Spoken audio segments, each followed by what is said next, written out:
Yeah, it's really significant. It's a landmark for the Justice Department here in the US. Rarely used charge and has been found to be quite difficult to prove in the past. There has not been a successful prosecution in the seditious conspiracy charge, which is essentially one step down from treason since 1995. So the Justice Department will be celebrating these convictions. Of course, not all of the defendants, there were five defendants on trial, were convicted of the most serious charge.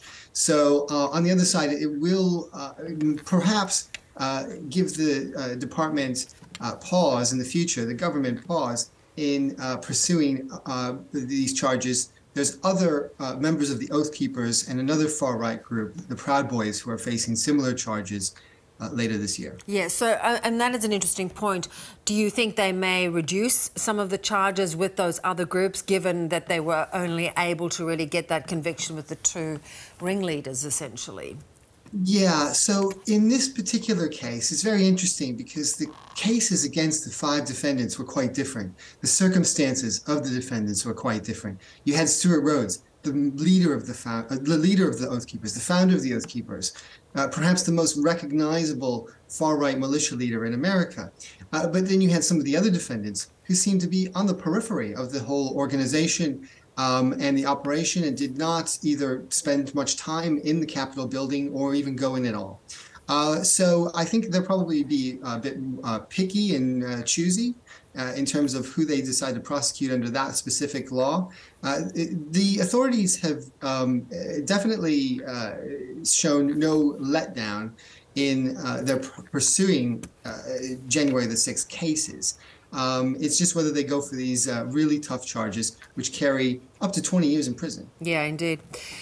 Is it going to necessarily diminish the alt-right movement and groups like the Oath Keepers and the Proud Boys? Well, our Oath Keepers are essentially, this decapitates the Oath Keepers. They were so linked with Mr. Rhodes that it's hard to see them as a viable movement in the future. The Proud Boys are under similar pressure.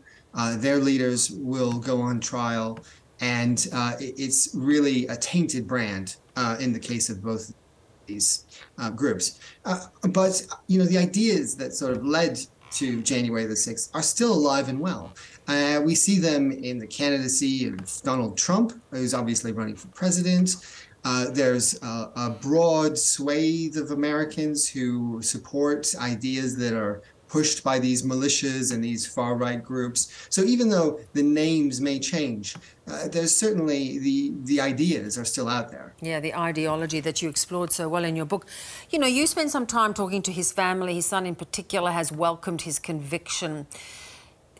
This kind of conspiracy theorism, this extremism, really has an impact on the families. Yeah, absolutely. They told me for a long story that we've done for BBC News about the harrowing escape, the years of abuse they suffered at the hands of Mr. Rhodes.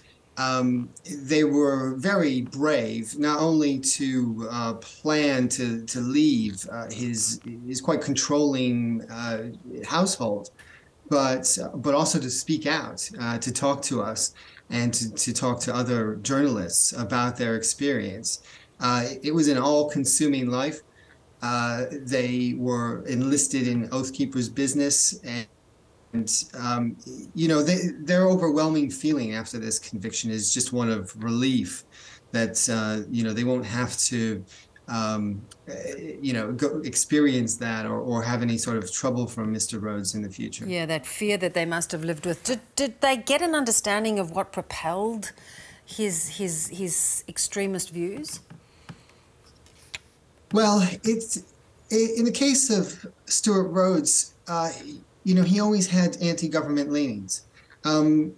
Even though he was a person who, was a U.S. Army paratrooper, he went to Yale Law School and worked for a congressional for a congressional representative. This is somebody who was at one point pretty much in the mainstream of American life.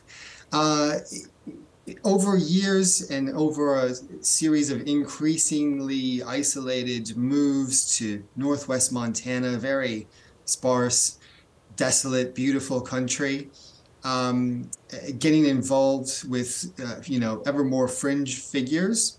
Uh, he turned and the militia movement as a whole turned into almost a private army for Donald Trump. And that led to January the 6th, where they went from, a defensive posture, if you will, to going on the offensive. Yeah. You know, it comes of this week when Trump is facing quite a lot of outrage for hosting the white supremacist Nick Fuentes. Even the Republicans have come out and condemned this. Is it going to impact, as you point out, his second tilt at the White House? Well, it's certainly controversial to have a white nationalist, an extreme white nationalist. Let's be clear about this. Nick Fuentes does not, make any bones about his white nationalism. He couches it in sort of language of, oh yes, I'm just joking, and he's a very sort of slippery character to pin down, but he's a very extreme individual. Trump tried to excuse it without apologizing, says that, he didn't really know who Kanye West brings to dinner with him. One would think that the former president might sort of, invest in a little bit of vetting. But, the truth is that this is just sort of one story. The election is 2 years from now. His supporters, it probably won't cost him among them because, as he famously once said, he could, murder somebody in the middle of New York City and get away with it, and they'd still love him. And that is pretty much the case. Yeah, and it plays into his narrative as well. Mike, really interesting talking, and thank you very much for your time this morning. Thanks for having me.